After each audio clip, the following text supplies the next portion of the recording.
What's up, sports fans? Welcome to the Sports Opinions Podcast.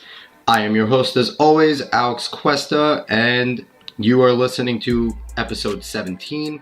There was actually a change in my Twitter handle, so if anyone wants to find me, you're going to have to find me at my new Twitter handle. It's at @A_Cuesta30. That happened because I actually left Nothing But Nets, a site that I was writing for, to focus a little more on doing stuff like this. Hopefully people appreciate that. Again, always find Sports Opinions at their Twitter, at SportsOpinion30. And if you're listening to this, you're more than likely listening through YouTube. Go ahead and click subscribe so you can get all the great Sports Opinions information and podcasts and things like that. There's also something special starting to happen coming out this Wednesday, so stay tuned for that.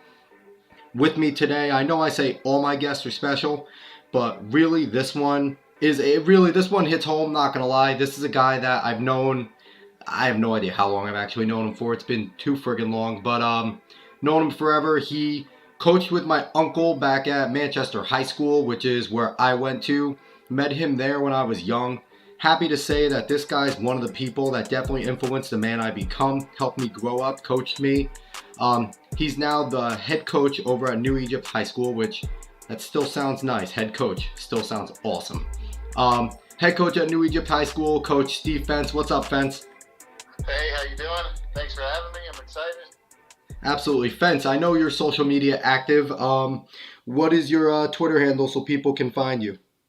I am, it's at Coach Fence. All my social media, including my Fortnite tag, is at Coach Fence. So. Yes, Fortnite. It's, people, if you follow Fence, if you don't know, he is a big Fortnite guy. I think the highlight was didn't you win a solo Fortnite not too long ago? I did win one solo Fortnite, and my strategy is to hide under the bridge until there's nobody left, and then hopefully I kill somebody. So that's my strategy. Hide under the bridge. Hope the storm doesn't get him. Hope the storm gets everybody else. Right? That's the game. That's it. I'm learning from my kids. Fun to watch. So anyone, if you want to go and go try and team up, do squad with Fence, definitely hit him up on Twitter, hit him up on Fortnite, and I'm pretty sure he'll be happy. Absolutely. So, as I mentioned, Coach Fence, he is the head coach over at New Egypt. It's been a long road for Coach Fence. He's deserved this for the past 10 years, but it's nice that he's had it now for 2, and he's going on to your 3rd season, right, over at New Egypt? Correct. I'm going to my 3rd season. I'm going into my 20th season overall coaching. I did 15 at Manchester, 2 at Barnegat, and I'm going into my 3rd season as the head coach at New Egypt. I actually completely forgot about Barnegat. I know they were sad to miss you because you had that Barnegat offense churning exactly the way you had the Manchester offense churning towards the end of your tenure. Yeah, Coach Davis is a great guy. He's an offensive guy as well. And I took a lot of concepts from Barnegat to New Egypt. I mean, a lot of stuff from Manchester as well. But you take things from everywhere you are, and you try to mold it into what you do. And it was a great experience. I've been blessed to have some great head coaches show me the way. And you take a little bit from every head coach that you work with, and you kind of develop your own thing. Absolutely. And being a coach myself, track and field, I did a little bit at the high school. I coached with Fence for a little bit. Football, I think it was 2 volunteer seasons I did over there. Absolutely. And that was lots of fun. Even though I was mostly on the defensive side of the ball, I've known Fence for years, so it was really good just picking his brain. I'd done track and field at the college level over at Marist College, so I get exactly what he's saying. You take everything, not even from the head coaches, with every single coach that you coach with, which is really nice. Absolutely. When I look back at New Egypt, me coming from Manchester, football, we have a passion at Manchester for football, but the success rate just hasn't been as high as it should be with the talent pool that we actually do have there. I think our best finish is still 5-5, 500. Yeah, I think the best season was 6. Best season I think ever was 6-2 and 1, I believe. But 6 wins is a good year over at Manchester. They definitely have some athletes over there, and it would be nice for them to get their program going. It is, and if you look back at New Egypt 3 years ago before you took over, I feel like they were a similar program, a program that was, very much in limbo, very passionate for the sport. They had some good coaches there previously, but just no one that's been able to really pull that program together and make them into a powerhouse. But what you've done the past 2 seasons, if I'm not mistaken, went to states both times. You've won the county, not the county, your division last season. Right. I believe the season before too. You won both seasons. You've been there. Um, we actually, the second season, although we were 7-3, we wound up missing out on the playoffs, and we lost the division to Burlington City, who was I believe 9-2 on the year. So, that's the dreaded PowerPoints in New Jersey that probably held you out there. They hurt us this year. It was a tough not to make the playoffs with what we did. In 2017, we set a school record in points, which was 362. So we averaged 36 a game. So I mean, we had a very, very good year. But it didn't turn out to a playoff berth, which led to some disappointment. But we reached some personal goals. We reached some team goals. We beat Bordentown for the first time since 2012, and that was very important to my seniors. It's our Thanksgiving Day game. They had never beat them, and we actually led at half, 42-6. So that was a nice. A nice win for us. So it was a good year. We've done some good things. When I took over 2016, we did win our division. We won 6-4. We beat Florence, who's our main rival, who their coach Joe Propoli has over 300 wins. Which, if you ever put the math to it, that's over 30 years of wins. Which God, I'll never get to, but. An amazing coach, an amazing program. We beat them for the division at our place, 19-13, which was a great game for us. It really changed the program and the perspective of going out and competing and what our expectations are. So and you can clearly. Sorry. Go ahead, Steve. No, we've done some really, really good things, and we set an expectation level when you walk in. There's an expectation of what's expected of you and what we're going to do, and the expectation is to win. No matter what you have to do, and that starts all year long. You have that mentality. It just doesn't start in August or on game nights. Absolutely, and you can obviously hear the passion in Coach Fence's voice. He's very passionate about what he does. The offensive prowess isn't a secret. You hear all the points that his teams are putting up. He had some great individual athletes over the past 2 years that have gotten, Division I looks, which is pretty difficult to do out of a small school in New Jersey with all the packed talent that New Jersey always has. We're going to blend two topics together. I want to talk about the season outlook coming this year, but that also goes in with another thing I want to talk about, which is the challenge that you have, especially at the high school level, of losing a lot of these senior leaders that were emotional, were talent, were everything, basically an extra coach on the field a lot of the times with some of these really intelligent players. But that challenge that you have to face at the high school level of losing these types of players and just hoping that these juniors, that you've set the foundation enough as a coach with your staff, that these juniors will not have any fear, step up and take the mantle. So first, talk about the challenge of losing your leadership, trying to mold new leadership and getting them there. And then secondly, just give us a little bit of what your expectations are for this upcoming season. Well, as far as, senior leadership, you try to develop leaders within your program, but a lot of that is internal. We've had some great kids that have come through the program since I've been there that were leaders. The first kid that comes to mind is a kid, Julian Vieira, who was an all-state center for us, who's now playing football at MIT. So, just a great overall kid. And Steve, I want to stop you there real quick. You just heard what he said. He has a center who is, mostly the big guys are known as big, dumb, and stupid.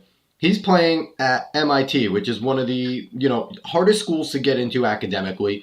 You don't really get in there just off athletics. You have to be intelligent. And this is part of, sports culture, especially football culture. A lot of people that kind of rag on football or rag on sports, they just rag on the big, dumb jock that, they're big, they're stupid. And especially a lot of people look at the linemen and say, oh, they're the biggest, dumbest meatheads around. Where I feel like that culture in just football in general is completely changing, at least from my experience, where you're finding a lot of your players, these are your kids that are taking school more serious. They are leaders in the classroom as well as on the field. They're your AP, your honors kids, your kids averaging a 3.5 and higher. Are those the type of kids that you tend to lean on? And especially, like you mentioned, you had a center as a senior leader who's now playing at a high level. The biggest challenge is to get kids who that the other kids on your team will respect and that understand what you're trying to do.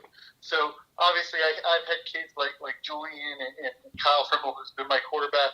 Like, they believed in me and they believed in what we were trying to set out to do, and because of that, you have a common goal, and that allows you them to take your ideology and just continue with it and develop a locker room. And if they are the kids that are respected, those you're not going to have a problem with your locker room. So that's the biggest thing, is finding the kids that are those respected kids, but having them sharing what your ideas are and sitting with them and communicating with them and having them believe in what you believe in and go forward with that. We switched our offense. When I took over, they were a wing T team, and we went to a spread offense. And they didn't throw the ball more than 30, 40 times in a season, and we threw the ball 200 times. Wow, what a change! What a change! Yeah. So and we changed our defense all around. So we asked the kids to believe in what we were going to do, and sometimes that's a difficult battle. When you have parents that have different ideas and things like that. And there's always the different battle of it changes the focus on, who's going to be the focal point with that coming year. The wing T, if you understand football at all, even if you don't, they're two completely. Wing T is a very run-heavy offense with a lot of motion and a lot of misdirection, where spread is, this is what we're going to do. We're going to put receivers out everywhere. We're going to get the ball out quick most of the time, and it's going to be a lot of passing. So it changes who's the focal point on a team, and we're really going to touch on this a little bit later in the podcast. But you can go ahead, continue with, you guys were changing offenses, changing defenses. And it was just, it's just getting the kids in the locker room to believe in you. That's the biggest leadership quality that you can have in your seniors, is just having them believe in you and your coaches and what you're trying to accomplish, and understand that I'm not always going to be right all the time. But my intentions are always to do what's best for them. And there are going to be mistakes made by everybody. But, because of that, we all believe in each other and all kind of share the same common goals. And we try to establish them as early as we can, because once they're established, it seems like all the work that you do is for a purpose. Absolutely. So who are you losing this upcoming season? Who was important to you as seniors that are now leaving? If they're going to play at a school, whether it be D3 or Division I, doesn't matter. It's always a difficult task. Who are you losing? Right. And then who are you looking to step up, and what is your overall perspective for this upcoming year? We have a little bit of a challenge on our hands. We lose a kid, we lose a kid, Kyle Frimmel. Kyle is our quarterback. He was a second-team All-State quarterback. He's headed to St. Lawrence University, actually, to play linebacker. He leads in every major quarterback statistical category that New Egypt ever had. That includes yards, touchdowns, attempts, completions. He's a tremendous kid. His brother's actually just about to graduate from Cornell. Wow. So we lose Kyle to St. Lawrence, and he's gonna be tough to replace. He was, in the Group 1 football, which is small group football, everybody, players don't come off the field. Like in some programs, you have big schools, you have dedicated linebackers, dedicated quarterbacks. Well, yeah, we played against a lot of them, at Manchester. We played against a few, especially in our history with the Toms Rivers, the Jacksons, even Wall. Right. They're very, they can have platoons where they have 22 kids, maybe 21 because they have one stud, but they have basically 22 kids that, 11 of them play offense, 11 of them play defense, and they're fresh all the time. Right. Well, Kyle wasn't that kid for us. Kyle played linebacker. Kyle played quarterback. Kyle was our long snapper. Kyle played on every special team, including kickoff. And it's Group 1 football. So if you ever get an injury in Group 1 football, you don't lose one spot, you lose like 6 or 7. So we lose Kyle, which is a little bit of a challenge. We lose really good players like Adam Esso and Ryan Etzner, who anchored our line. And we're losing those guys, and we lose a receiver, Neil Flogel. a kid like Owen Robb, who came in and played wide receiver for us, and Anthony Burke.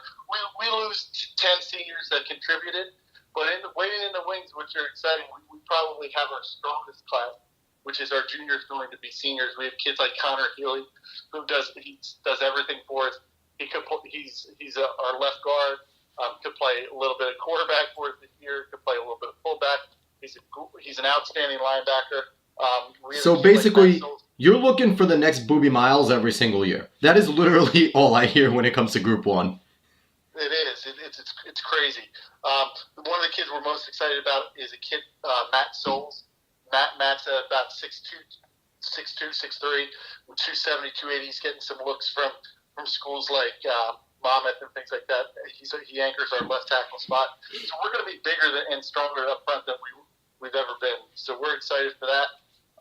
We return our running back who has 15 career rushing touchdowns, Bobby Farron. He's also a great lacrosse player. Coach McCarthy does a great job with our lacrosse program, which helps feed our football program. But Bobby Farron is going to be a big part of what we do offensively. Our challenge is we're looking for some skill kids to step up. Quarterback is a spot. We have a 6'3", 6'4" sophomore in TJ Peters that we're hoping can step into the role. But that we just had our football meeting. Every spot is open, and it's an open competition. So the best players are going to play. We're weeks and months away really weeks away from our 7-on-7 season, which we will go to 3 competitions, which is Monmouth, Rutgers, and we'll host our own 7-on-7. Man, do I miss 7-on-7s. Fence, I can tell you right now, I miss 7-on-7s.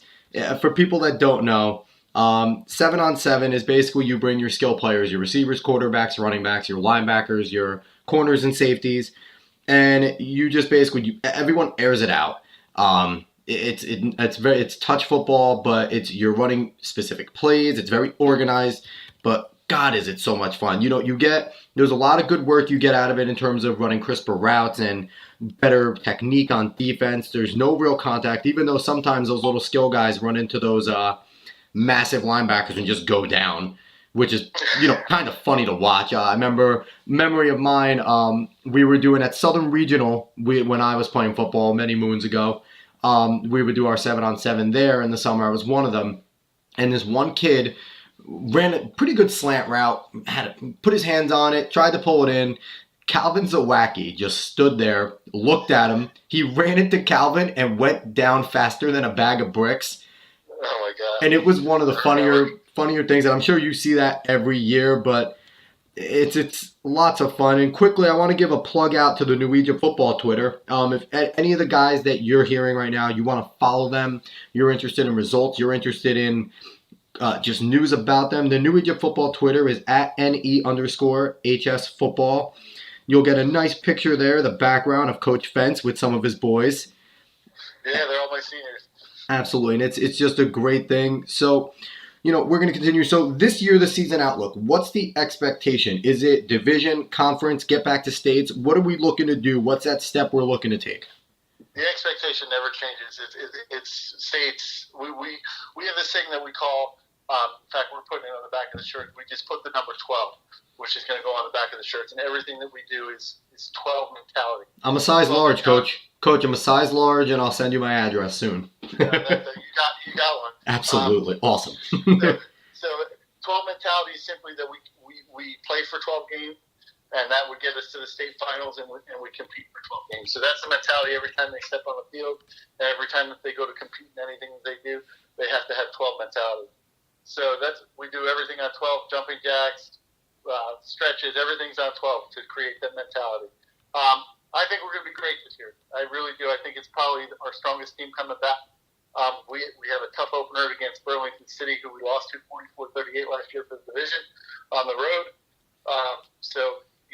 And then we have Florence as a key game, and Palmyra is always tough. But I think we have the ability to be very, very, very, very good. I'm very excited for the upcoming year. And, that's exciting. And it's really exciting for me, Coach, to hear you, you're so happy. And you've always been a pretty happy dude, but you worked your ass off to get to this point. And it's no secret, I love my alma mater. I love Manchester. I don't know how much of a comment you can make about this, but you were 100% screwed in getting that head coaching position. I I haven't really followed Manchester football since, which is kind of sad because I'm an alumni of the program. Like I said, I bleed blue and gold. I still love the cross-country track and field program. I was very involved in those. I coached a little bit of those, but it's just kind of, you worked your tail off. You worked so hard for all those years at Manchester, learning everything you could. And then you finally went to Barning, and then you finally got your break. And I just can't say how happy I am for you to, really be hearing you talk about, head coaching and leading and all that. You've been a great leader, even when you were just an assistant coach, not even a coordinator. You've just been a great leader, a great mentor for a lot of guys. And that really brings me into talking about, what do you see your role as, especially the head coach now? Obviously, you teach the X's and O's. You teach the game plan. But the role of the coach, I feel, has just expanded so much more, especially with the advent of social media, and everyone's trying to create a brand, even like middle school. There's Snapchat, there's Instagram, there's Twitter, even Facebook, which is getting phased out as new stuff comes on. But everyone's trying to, stand out and be their guy. Even me with this podcast, it's a podcast about sports opinions. I'm trying to stand out. I'm trying to get noticed myself, bring on great guests like yourself. But as the coach, you're a coach X's and O's. What else do you see? Are you trying to actively play the mentor role, lead by example? Do you find yourself having to parent at times a lot of these young men and even young women inside the school that you come across? Yeah, I mean, and that's education in a whole. It's not just sports. It's everything from the classroom mentality to the sports mentality. The biggest thing is realizing, number one, you have to relate to the kids. So I joked about Fortnite in the opening of the podcast, and have I played? Yeah. Do I understand it? Absolutely not. My ability to go in. You got to play some PUBG too, Coach. I know Fortnite is better, but kids do play PUBG too. I know. I've heard that too. I haven't ventured to that one. But just your ability to relate to the kids and have the kids know that you genuinely care about them, from education to coaching, is the biggest thing.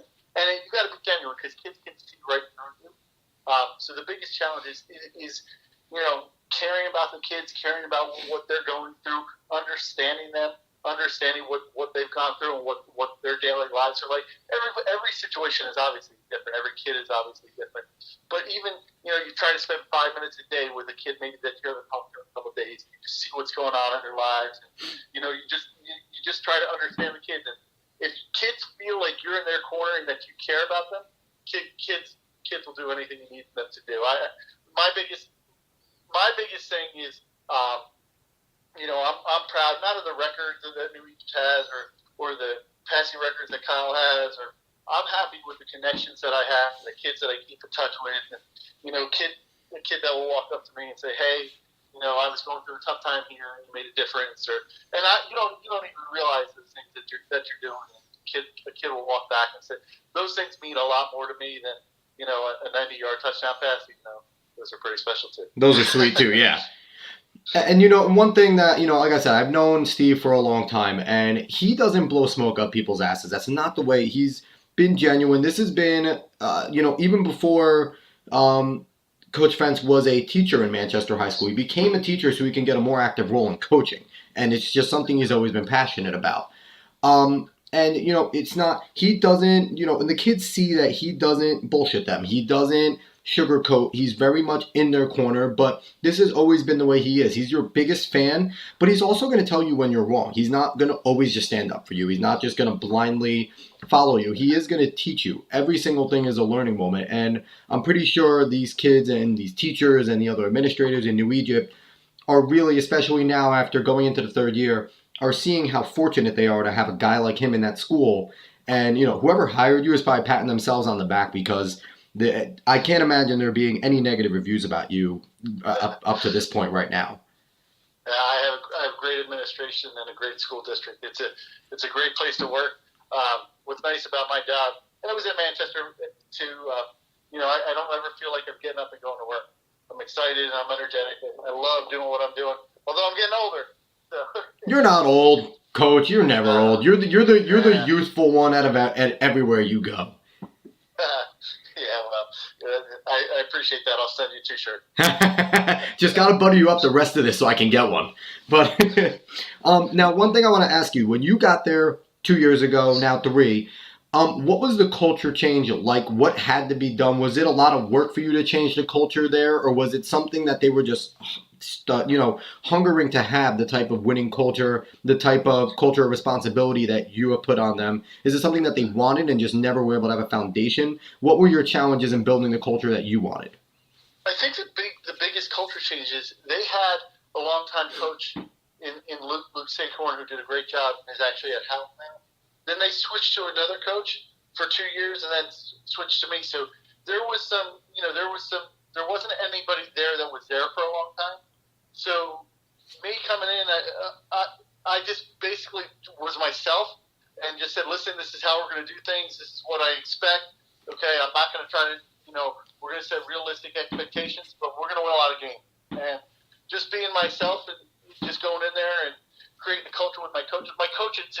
I kept 2 great coaches that were on staff, Brendan McCarthy and Dan O'Reilly.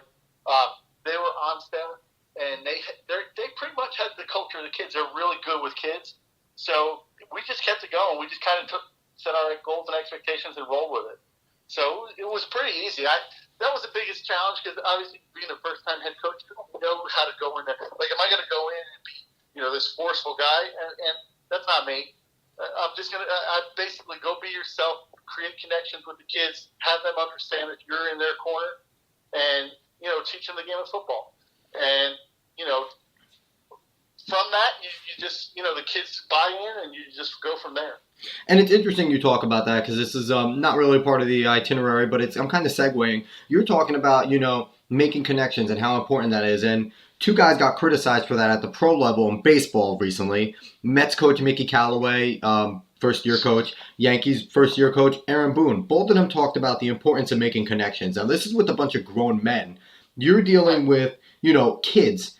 Do you think it's as important at the pro level, guys who are making millions of dollars, to make that type of human connection with the guys? Because we've seen some pretty hard-nosed coaches that seem like they don't give a rat's ass about their guys, but they still get success.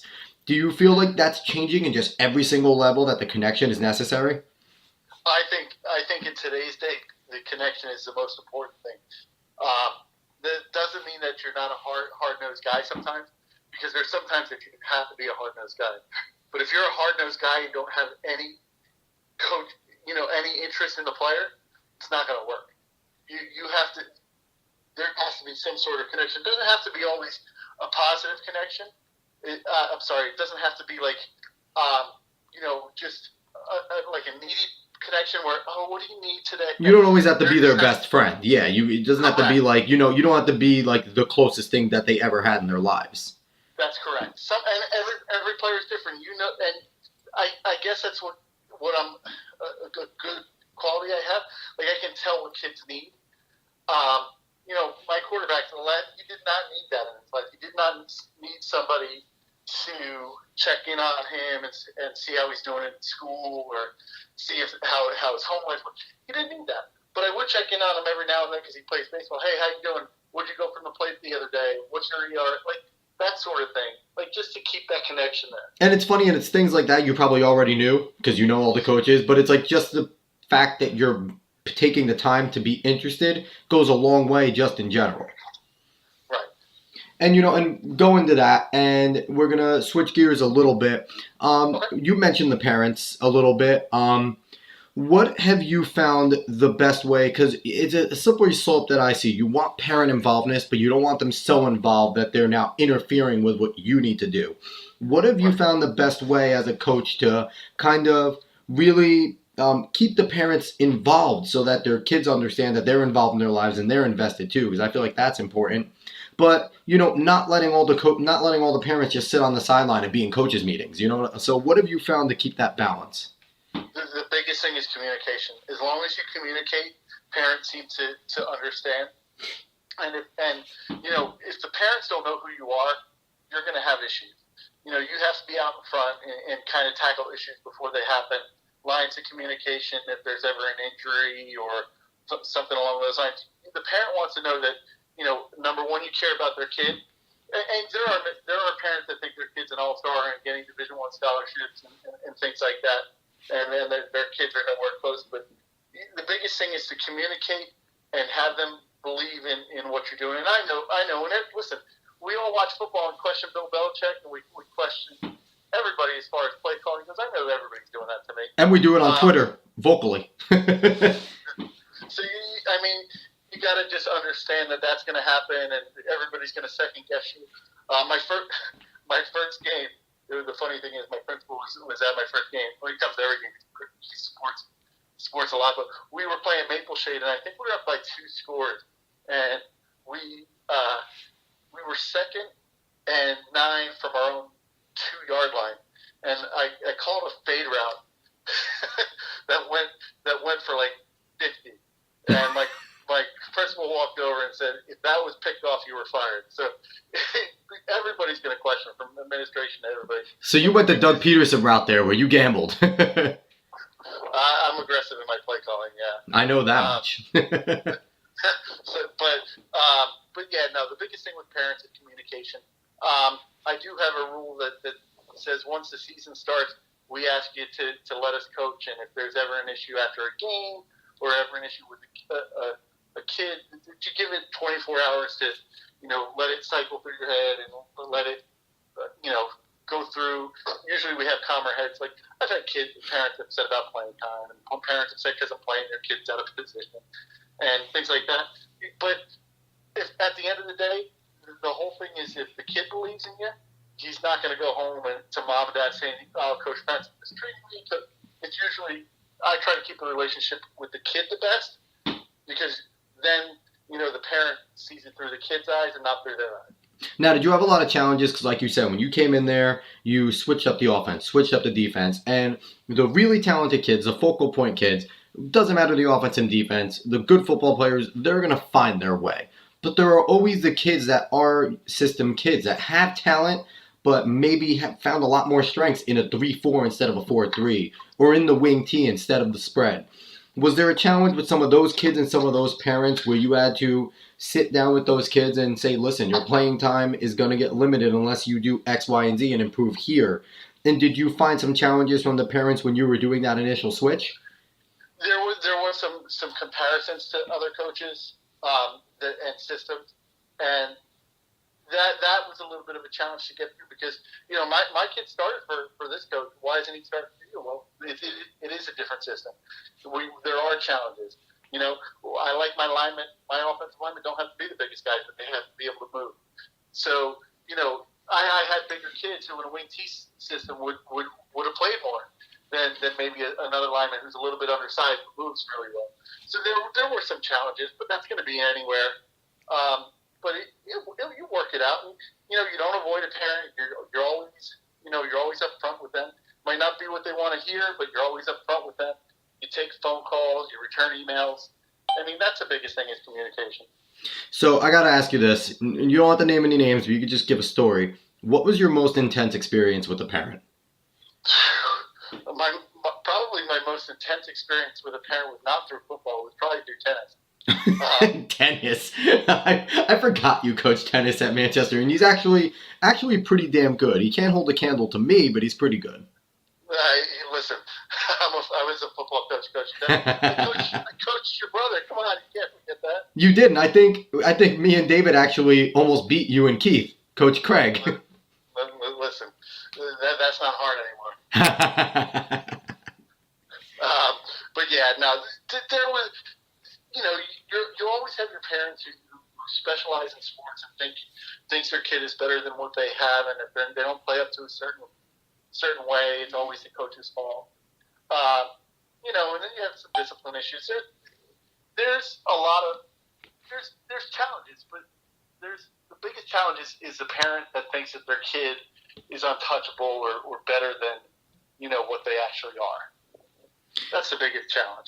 And I feel that's hard as a scope of a parent. And we're gonna get to your transition actually right now, because you have 2 young kids, both of them in sports. What has been your major challenge, kind of switching off coach and switching on parent? Boy, it is a challenge, because it's actually I have my 3 kids who are playing sports, which is crazy. My daughter's a freshman playing high school volleyball, and I got a shout out. Coach Bennett, who's her volleyball coach. Emily played JV, but the varsity team down here at Pinelands won the short conference tournament in volleyball, so that was an awesome experience. And then she plays some varsity, some JV basketball, mostly JV basketball. Like I said, every kid's different. Every kid's different in their own. Coaching my daughter is impossible. So do you try to put the coach's hat on with her, and she's like, "Dad, give it a rest"? No, I don't get involved in the coaching of my daughter's games. I'm her biggest supporter. I don't second guess because God, I understand that it happens to me. I root and I do yell at officials occasionally. Oh no, you coach yelling at officials? No, never. Listen, it's funny. I do. While I don't get involved with my daughter's sports, I do try to motivate her to work hard and be active in her. Be active in her school and listen. I just want her to have a good athletic experience. She's extremely intelligent, so we're relying on that a little more than we are the basketball skills or the volleyball skills. But she's a very good player. She works hard. My two boys, I take an active role. I actually coach them 4 days a week in football. And Brady plays basketball. Man, your poor wife or your happy wife? Which one isn't? Is she sad that she never sees you, or is she actually pretty happy that you're always out of the house? Listen, my wife is the coach of the family. She will criticize me, say, "Hey, what are you doing, you idiot?" But she keeps the house running. She's amazing. She keeps me in line and lets me do what I love to do. It's a pretty awesome thing to have that. She's supportive, and she honestly lives and dies with me coaching and the kids. Well, literally every man needs a wife to keep them in line, because we literally we would sit in a paper bag on the side of in the woods somewhere if we didn't have a woman that kept us in line. We don't know any better. I mean, I can't even go tell you what she does as far as running the household. I'm watching film at 5 a.m. and she's just amazing. I can't. I pick on her all the time, but she doesn't miss a game, and most of our games, unfortunately, where I'm coaching now are like an hour and a half away, or at least. So she's traveling with the kids and getting them off to school, picking kids up from volleyball, and getting them out to the games. And if she misses, I think she's missed one game in the last 4 years. She doesn't miss, so she lives it, and she lives. The toughest part, she lives through the disappointment, through the losses, and the disappointments through not getting jobs and things like that. So how often do you find yourself looking at film, stumped by exactly what you're going to do, and you're like, "Hey, honey, come here. This is what they're running. What can I do?" Because at this point, she has to know just as much about football as you do. Well, I don't know about that. she will. When in doubt, she'll tell me what she thinks. She'll say, "Hey, get the ball to your best player." Or, "Hey, you guys can't really stop the run." Or she'll tell us. It's hysterical. But yeah, so your other two. So you said you have an active role for your other two, but again, you're coaching, but at the same time, I've seen in my times coaching, I coached Pop Warner with my brother and with all of his friends, and I've seen the parents that these programs, the football leagues, baseball leagues, soccer leagues that the young kids run, they don't run without the parents sacrificing their time and volunteering. Every single one of them is working their tail off. A lot of them maybe aren't even interested in the sport, don't know much about how to coach it, but they're giving their time and they're learning on the fly. But I've also seen those parents who it doesn't seem like they can switch off from coach to parent. How do you find yourself struggling sometimes trying to figure out when you are coaching your son that when it's time to stop being coach and start being dad again? The biggest thing with your kids is, number one, you want to make sure that they're having fun. When I coach the kids, not the high school kids, but the younger kids, the number one thing I want them to walk away with is the love of the game and having fun. And if that's not what you're there for, then you got to you really got to check yourself. There's no college coaches. We like to win, and that is on our list of goals. But I I just bet my son's flag team today. And we had a talk. We sat and we had a talk, and I said, listen, number one, I want you to learn the game. That's my goal for you, is learn the game. Number two, I want you to have fun. Number three, I want you to win. So it is on their priority list, and we do get disappointed when we lose because that's part of life. But we it's not the number one priority, you know. And I'll never yell at a kid for dropping a ball. I'll yell at a kid for not paying attention. I'm not going to yell at a kid for dropping a ball or throwing a bad pass or anything like that because they're kids. And I there's want them to walk away saying this was a lot of fun. Absolutely. And there's two things, you know, coming from Manchester, winning is at a premium in a lot of football sports. Like Pop Warner, we had some real good Pop Warner teams, but playing football in Manchester, winning wasn't always the thing. And the one thing I have to say is winning is fun. There's a big part to losing every game becomes laborious a lot of the time. So there is something that putting down the goals, it's not archaic, it's not mean. It, you know, part of the game, you don't play, you play to learn, you play to have fun, but you also play to win at every level. It's not Absolutely. the end all be all, but it is fun. But you know, like you said, you want them to come away learning something, and that's the most important part of these Pop Warner levels and the American Football Association, Little League, and whatever it may be. The most important thing is that you're teaching these kids the game. Now, for you, do you find that you have a lot of people coming up to you? Do they know you're a head football coach at New Egypt, and do they kind of come up to you to pick your brain at like some of the other tackle football levels to try and figure out better things for like maybe the midgets, junior midgets, pee-wee levels? Yeah, I mean, I have sat with the Pinelands football organization. I have sat with the New Egypt Pop Warner guys and done a little clinic. Yeah, there's a lot of people that want to get some out, you know, want to pick my brain. There's other people that kind of have that notion that they know everything. And I'm not gonna listen. I'm not a pushy guy. I'm not gonna tell you how to run your offense or how to, how to teach somebody. But if you want my opinion, I'll certainly, have a nice Diet Coke with you and give you my opinion. I have no problem doing that.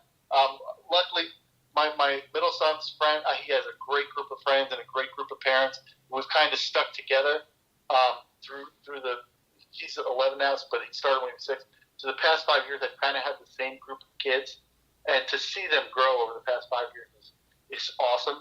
And we have a great relationship with their parents. So, it's pretty amazing to see how they've grown and like that. And the parents are great. Once you develop a relationship with the parents, they're like, go coach my kids, scream at them.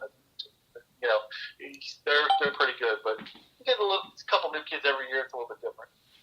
Yeah, that's got to, that's fun with the new kids. They get to come into a culture, especially when you have a group that's stuck with you. They kind of know your culture. They know what you're about. So it's kind of like bring those new kids into that culture. It's always a fun thing.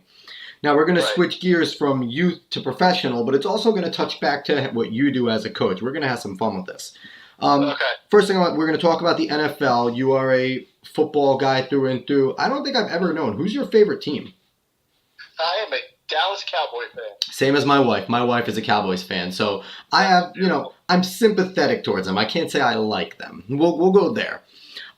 Your Cowboys were very inactive to start free agency. Kind of concerning to me. They've since made a few moves. How do you feel they've done so far in free agency?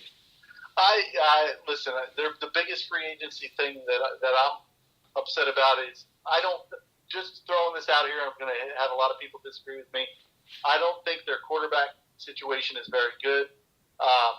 I think it's funny you say that because I think a lot of people that know football agree with you. I listen to a lot of talk radio. I listen to The Fan.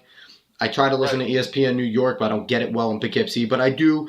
And a lot of people that know football, if they're ranking quarterbacks in the NFC East, Dak is always third or fourth. Listen, Dak is a game manager. He's great when he has a running game. He's great when he has a great offensive line and when he has Zeke. And Zeke is a tremendous quarterback. I was totally against drafting Zeke. I was a Jalen Ramsey guy from the start. Listen, running backs have a shelf life of 5 years, 6 years in the NFL, and they're replaceable. Where corners and defensive ends, and they're not replaceable. So I'm a defense-first guy, even though I'm an offensive guy. But, in terms of the thinking, when you had a healthy Tony Romo, Zeke was the right pick. Because Tony Romo is the most underrated quarterback, I think, in the past decade. easily the best free agent, not free agent, undrafted quarterback in the history of the game. So if you're looking back at it, Dak was never meant to start. So when you have a guy like Romo and a running back like Zeke in that line, I think at that point it wasn't an awful move. I can agree with that. Their defense has not been addressed in a long time, and the fact that they're not active in free agency drives you crazy. Yeah, you lost your best corner again, Orlando Scandrick. I know he's been hurt, but when he's healthy, he's a really good corner. We are years away from being good. It's sad. Zeke is a great running back, but running the ball doesn't bring you from behind. It's the NFL, especially with all the rule changes. I know we're going to talk about that in a little bit, but it is a passing league. So Allen Hurns isn't the guy that's gonna really help Dak and Dez get double teams off of him. Listen, I like Allen Hurns. You talk about Jason Witten, who's I think fourth all time in catches in the league, but he's older and he's not going to contribute the way he used to. I don't know that Dak can get him the ball. I just don't have enough faith. A lot of people are high on him. He was very good in a game management situation when he had a running game. The league, with all the rule changes and everything that's going on, it's turning into a 7-on-7 league. And without a doubt. Have a gunslinger. Now, and Dak's not that guy. I've seen that flash from him because in the Green Bay game, it was Dak versus Green Bay. The defense wasn't doing a damn thing, and his arm was the reason why you guys should have won that game because Dez caught it. But it was all Dak. You don't think he can do that for at least 10, 11 games out of a full 16-game season? I hope so. I don't have faith. Now they gave him Hurns, and Hurns is a good receiver. I think Dez is a little bit past his prime. We need Dez healthy all year. I'm not sold on Terrence Williams. I think Terrence Williams might get cut. It comes down to, can we play defense and can we keep our team from being in a shootout? Because that's where, he did have a shootout against Aaron Rodgers, and there was that great catch at the end, and we were unfortunate to lose that game. But fact is I haven't seen enough of him to think that he can be that top 10 level quarterback that you need to be successful. Now, in terms of the rest of free agency, one of the things I brought up on a few of my podcasts, I'm going to bring it up with you because I know you know football really well. Has Kirk Cousins changed the game in terms of contracts, at least for quarterbacks, with getting literally a fully guaranteed contract? Number one, is he worth it? Number two, is he going to be a trendsetter for the guys like Aaron Rodgers, even Brady, who even though he takes less money might say, listen, I don't need to be the richest, but I need it to all be guaranteed. Yeah, I mean, Kirk Cousins is to me, he's maybe number 12 quarterback in the league. To get paid what he did and to give him all that money and give him the keys to your franchise, it's crazy.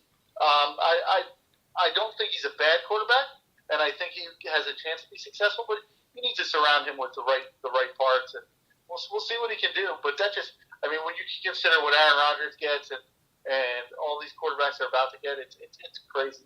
Even the Matt Stafford contract a couple of years ago was crazy. I think that was at the beginning of last year. Just crazy amount of money. But quarterbacks won't win in the NFL. Yeah, and quarterbacks are the important thing. And maybe unpopular Jets fan opinion. I'm happy we didn't pay Kirk Cousins all that money. I really am.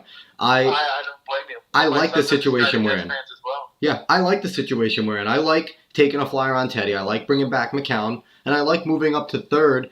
And like I said, I listen to a lot of sports radio. People are ripping that deal. We gave up a bunch of twos only to get to third.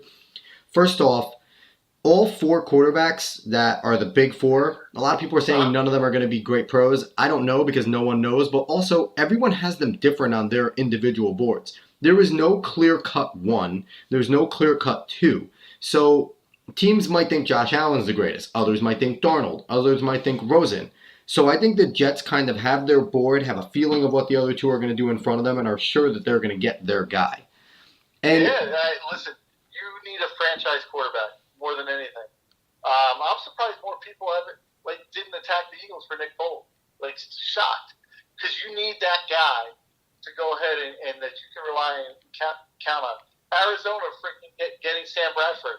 Does that really help you? I mean, really. And all the money, that guy's a criminal. He has stolen the most money from NFL franchises than anyone else. And he's great when he's healthy. When he's healthy, he's top 10. But he's never healthy. Never. 20 more million a year. He's getting, it's insane. Insane. Think about it. The Vikings have a chance to have their top 3 quarterbacks be starters in the league from last year. Bridgewater, Bradford, and Keenum are all going to be on different teams. It's bizarre. Well, Bradford, I think, is going to start over Palmer. I think they're ready to move on from Palmer. Right. McCown's named the starter. I think whoever they draft is going to sit, but I think Bridgewater can win that in terms of his athleticism. And the way he was trending before his injury was, a guy that was going to be a top quarterback in the NFL. And Case Keenum's going to start because I thought Case Keenum was great, except for one playoff game. The guy balled out. So, I think he's going to surprise. Well, it's fun to see. I'm frustrated with the NFL because it's become more of a soap opera of what's happening off the field than what happens on the field. Nobody's asking questions. Oh, did you see that route or did you see that play call? Everybody's talking about what this player did wrong or what is it? Whoever getting in free agency or rule changes or concussions, and rightfully so. But it's not about the game anymore. No, that has to do with the 24-hour coverage, and I really think it has to do with a lot ESPN being bought by Disney. Disney isn't a sports, they're not a sports company. They are a tell stories company, and for them, if we watch, me and you were both around for the birth of SportsCenter and just how great it was to wake up every day, have your coffee, get the update on literally every sport, every single game, crunched into an hour, stats, real-time stuff, and maybe a little story thrown in, the did you know at the end of it. Like, it was fantastic. Now it's let's talk about the great teams in each league. Maybe throw a bone to a few, but let's have another half an hour of just storytelling. So it's become something, it's not what it used to be, and I've gone on other podcasts and I've pledged Fox Sports 1, somebody, CBS Sports Network, any of you, give us the SportsCenter-like show, a real one that runs all morning like SportsCenter does, because they have them, but they're for like an hour at 7, where ESPN has a game on, or the Yankees, or the Mets, or whoever you like is on, and you're not going to watch that. The biggest challenge is to keep up with the youth. And listen, most of my students, most of my kids don't watch TV. They're watching the YouTubes of the world. They're watching the videos on Twitter. They're on Snapchat. So if they get their highlights from the team that they follow in a minute or 2 minutes, they're not going to sit and they're not going to watch, those things. Our times are changing. It's, where I'm going to sit and watch SportsCenter and watch the college basketball highlights or the NBA highlights. Kids are now like, oh, I can see that on Twitter. I don't have to wait for SportsCenter. So there's a big challenge.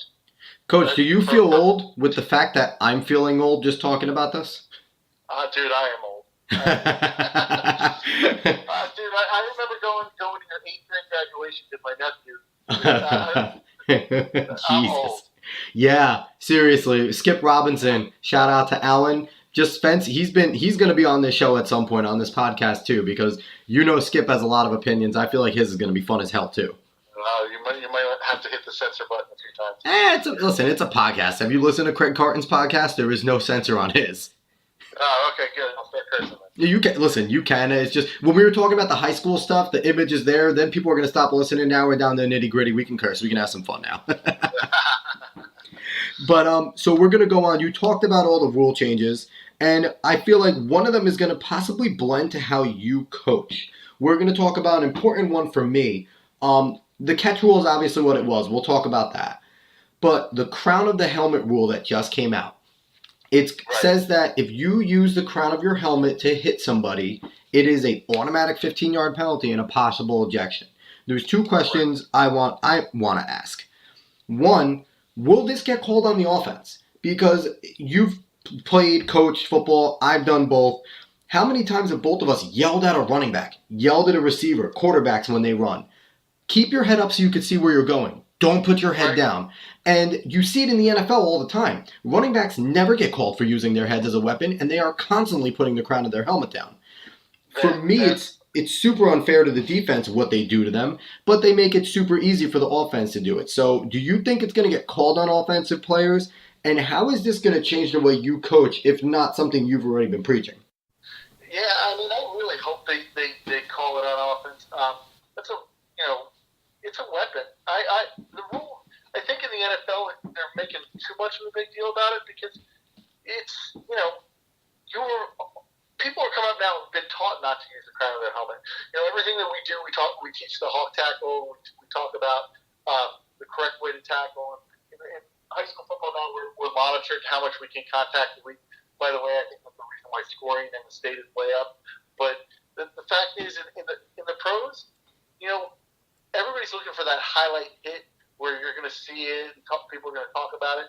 The crown of the helmet doesn't need to be used. And I actually am one of those guys who love the college rule where they'll stop the game and they'll look at it and determine ejection or no ejection. It's the only way that's going to keep these guys from getting injured.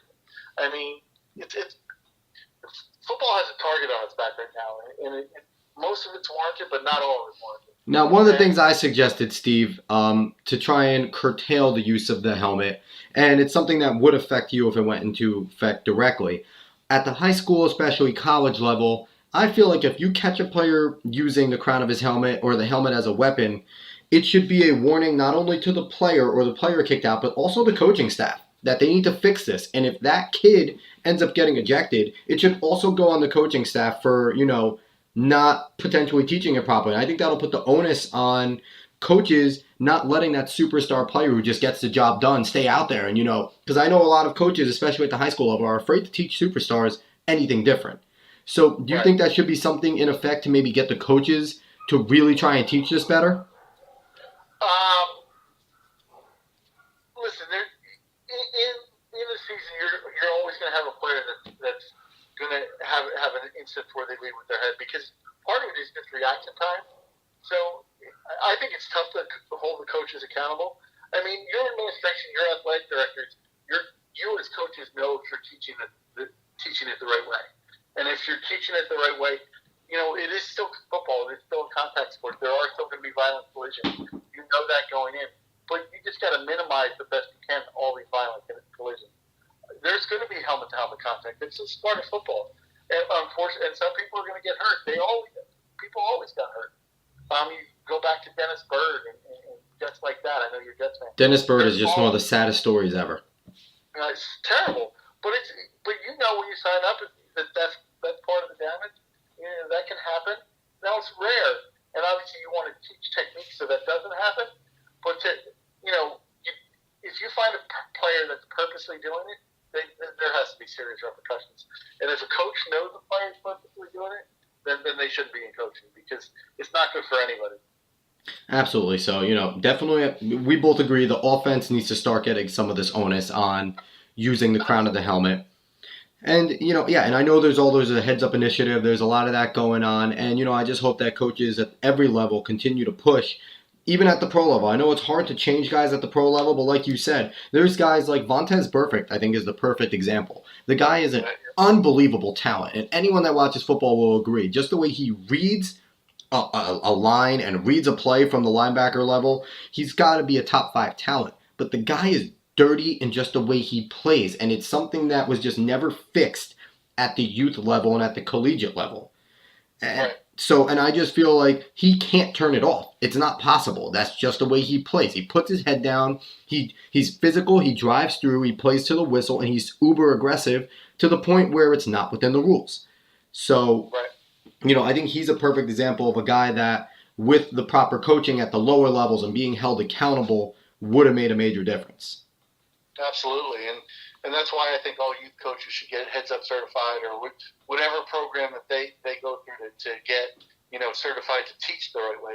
Because there's people out there that aren't teaching the right techniques, and that's a problem. Absolutely, they think they're doing it, but a lot of them. It's a lot of old school coaches that just don't want to change. They've had success that way, and times are changing, and it's tough.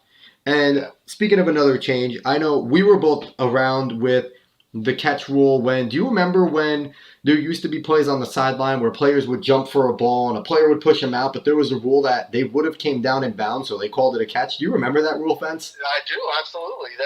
That was interesting. The most ridiculous. That's more ridiculous than the rule right before this one. Yeah. Oh, yeah. He would come down in bounds and he got forced out, so we're going to call it a completion. No, I mean, let's simplify it. 1 foot, 2 foot, whatever you believe in.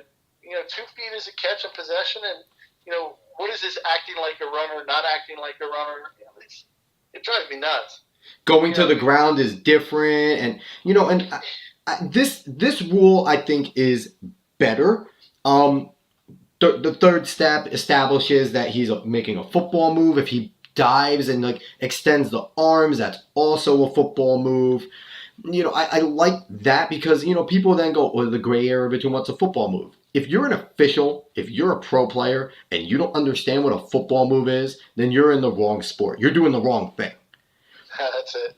So I actually don't mind the rule, and I've heard guys are like, well, it's going to complicate and it's going to put more pressure on the refs, and I'm sorry. The refs have done a lot of this to themselves. They've tried to make themselves focal points in every single pro sport, including umpires in baseball, for years now, and now for them to be complaining that they're finally getting the scrutiny after wanting to be focal points, you can't have your cake and eat it too. So I like this rule as it currently is. I'm interested to see how it's going to play out. I think it's better than what was in place. Obviously, the Des Bryant catch thing a few years ago, and every team probably has a story of a catch that should have been a catch but wasn't a catch. Well, last year, every team that played the Patriots seemed to have an instance where they scored a touchdown and it came back. Yeah, it's funny, right? I think they're doing the right thing with that.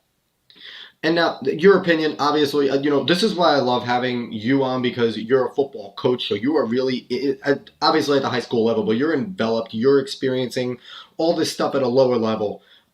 There's talks, it seems like for years now, and it's more serious about possibly getting rid of the kickoff. There's 2 spring leagues that are popping up, the XFL and the AAF, Alliance for American Football. Both of them are going to eliminate the kickoff. The NFL seems to be going that way. Is that something that you would be on board with in every level, getting rid of the kickoff? Nah, I'm a football purist. I'm an old guy. I believe in the kickoff. I believe in all that stuff. Now, statistics will prove me wrong, and I totally understand that. And I totally understand why everybody says things that on kickoff, the rate of concussions is 4 times higher than on a normal play. So I get it. And I get that it has to be adjusted in the pro level and things like that. But in the young kick's part of the game. Kicking is part of football. I mean, the kickoff is an important strategy. You design your returns to get you on a certain hash or to do certain things. I mean, it's a lot more than just putting the ball at the 25-yard line and let's go. It's part of the game. It's a good way to develop younger kids in getting them ready for varsity football, to get them on a special team so they have an active role. And I understand the need to adjust it, but I'm a football purist. I don't think they should change the rule, although I do understand why they would change the rule. I completely agree with you. I think that I've always been a fan of the kickoff, and since they changed it, it's really been a crappy play. You rarely ever get to see anyone take the ball out. But back in the day when they had real kickoffs and people were taking out, it was potentially the most exciting play of the game and a game changer. If you had a great kick returner, that was such a niche that, D'Angelo Hall was one that was amazing. Devin Hester. Devin Hester, he made his career out of being a return man, and we would never have got to experience anything Devin Hester got to bring to the NFL if he was just, I think he initially started off as a cornerback, and he was at best a dime cornerback. Right. So it's like, it's a great part of the game. I think eliminating it completely is a mistake. Because like you said, it's a great way to develop other players at every level. Because you have guys that are the Patriots. Look at, I forget his first name, but Slater. Slater is an all-pro special teamer. All-pro. The guy just is great at special teams. Getting down there as a nose for making tackles on the fly. He wouldn't exist. And he probably wouldn't be in the NFL. So, for me, I like the kickoff. I always have. I understand, injuries are higher, like you said. But again, it's a part of football. These guys understand what they're getting themselves into. They've been doing it probably for almost 15 years before getting to that level of pro. They get what they're getting themselves into. So I'm with you. I'm for the kickoff. I think it's something that they should keep. Now we're gonna go and we're gonna take a nice switch completely over. We're gonna go away from football for a little bit, which I know you eat, sleep, and breathe, but I'd be remiss if I talked to a sports fan and I didn't talk a little bit about what's going on in the men's college basketball game. Final Four. This is being recorded on Saturday, the 31st of March, so Final Four is today for the men. Two matchups, Loyola versus Michigan, Kansas versus Villanova. Who you got in the finals?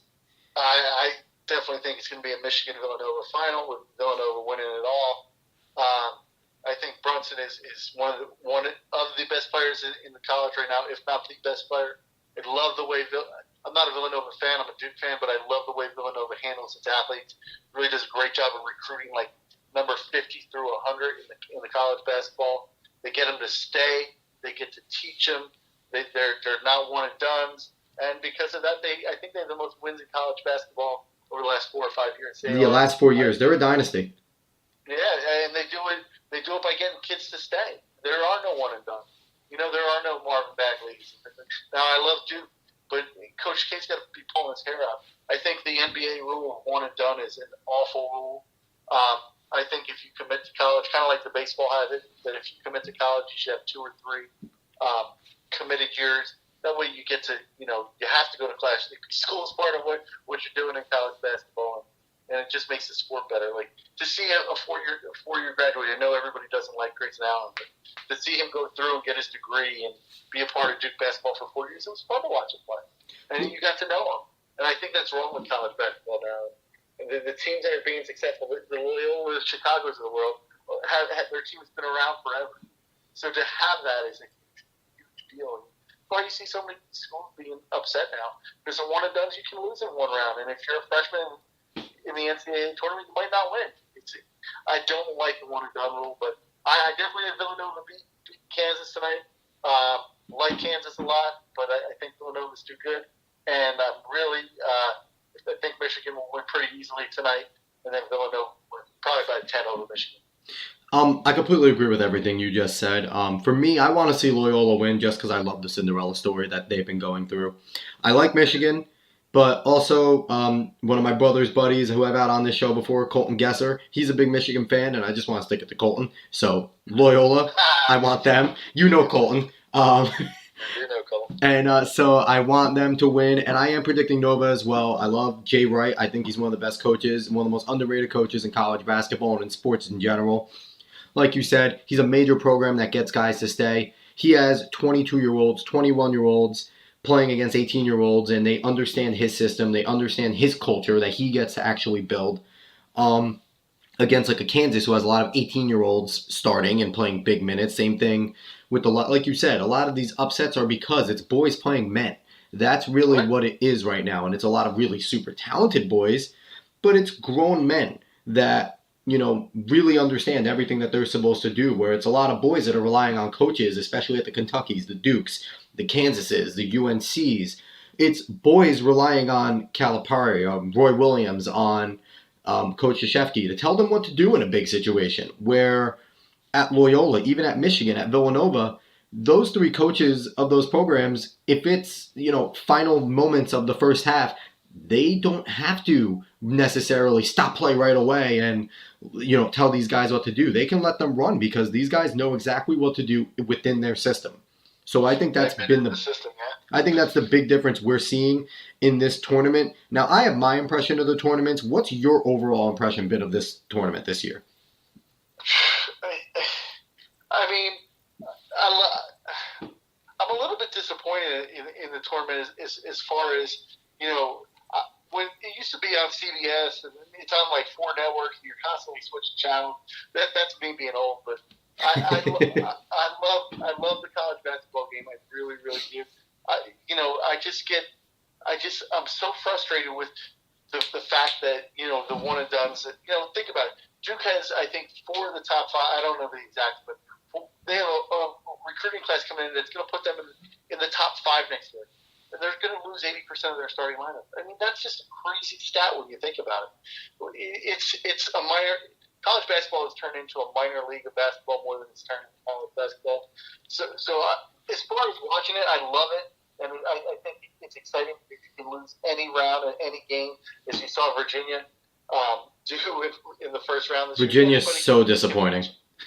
Yeah, and Arizona, both of them, disappointing. Yeah, bracket was done. That's my thoughts. My bracket was done first day because I've been Same ready to win here. it all. Same here. So I was done. But I mean, I love college basketball because you never know, and you know, the Loyolas of the world are going to come out and shock everybody. And there's great. That's what's great about the tournament is you follow this story, like the Loyola Chicago.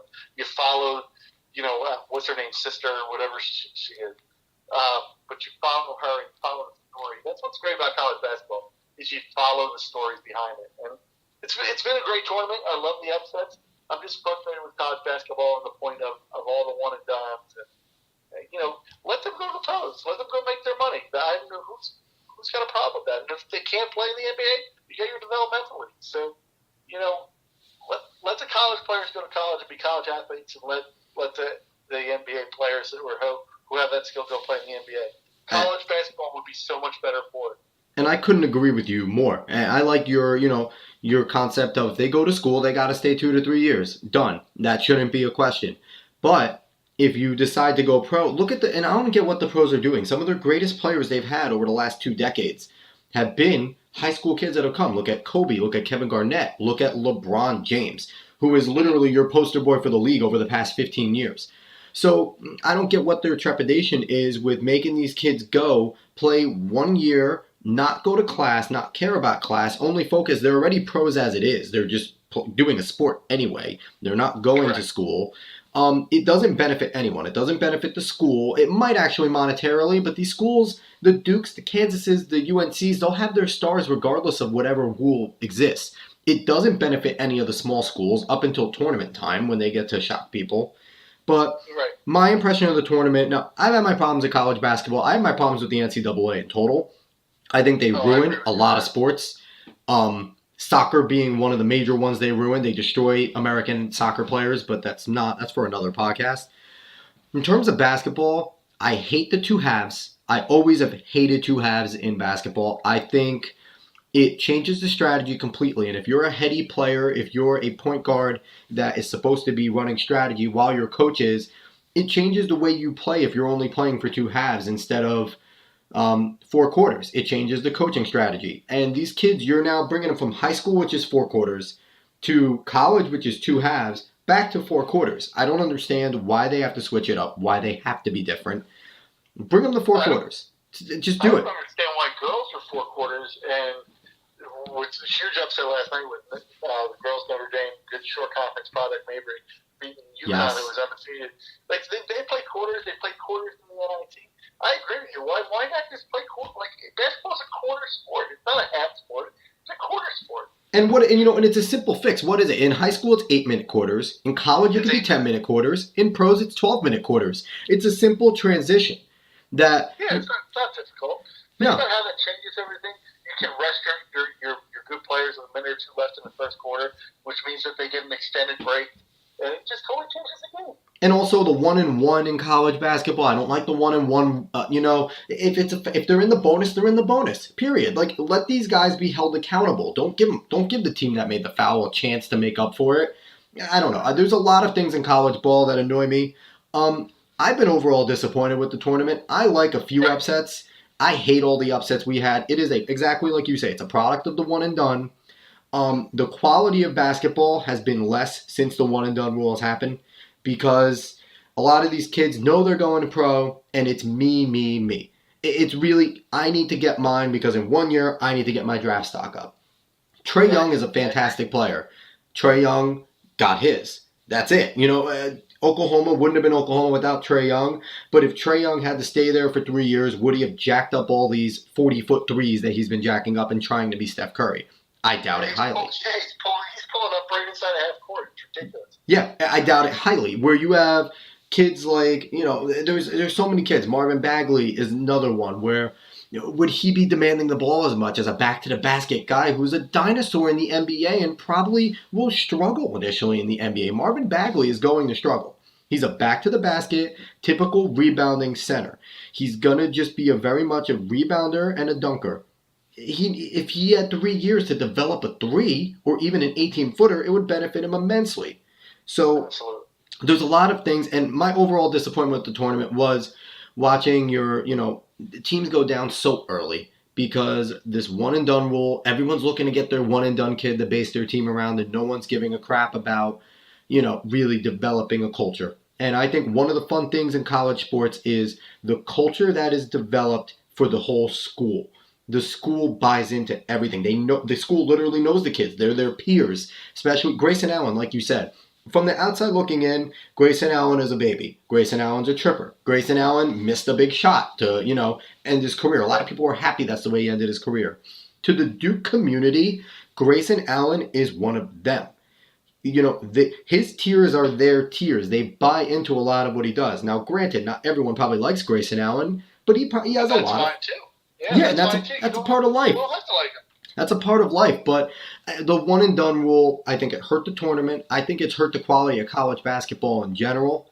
I really hope they do away with it. My impression, I wasn't a big fan of the tournament. I like, the Final Four is going to be fun regardless because these are 4 really good teams. But I just think the first 2 rounds were very disappointing to me overall. I agree. I'm frustrated as a whole because it's almost turned into more AA basketball than it is college basketball. Like you say, you have your players that you're following, you love, and you follow for years. And then all of a sudden, now you have all these one and done guys. That if you're a casual college basketball fan and you turn it on, for the conference tournaments or the NCAA tournament, you don't know who these guys are.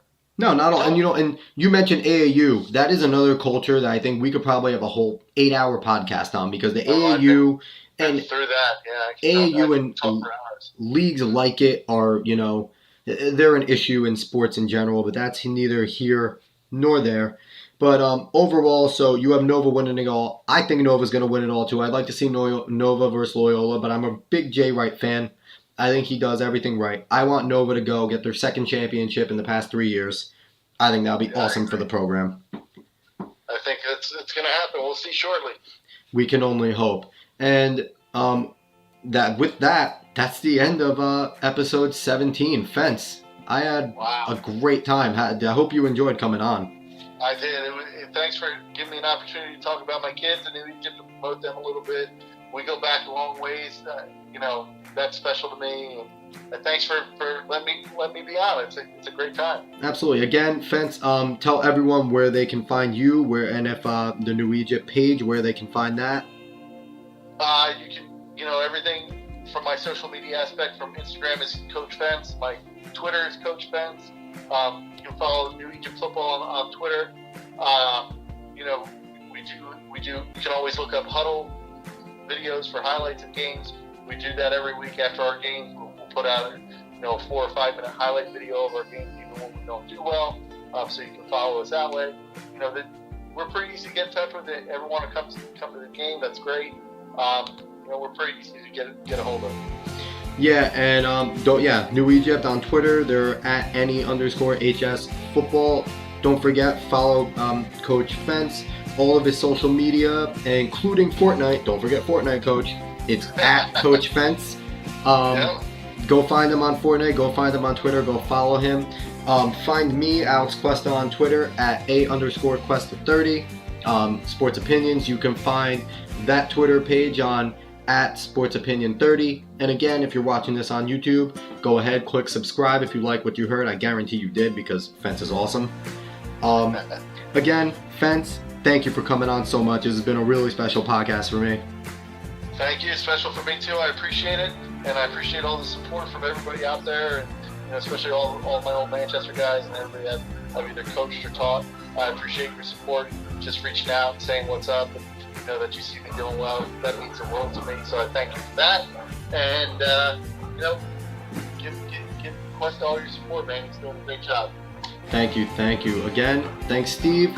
Thank you, everyone, for listening. This was the Sports Opinions Podcast, episode 17. Have a good one.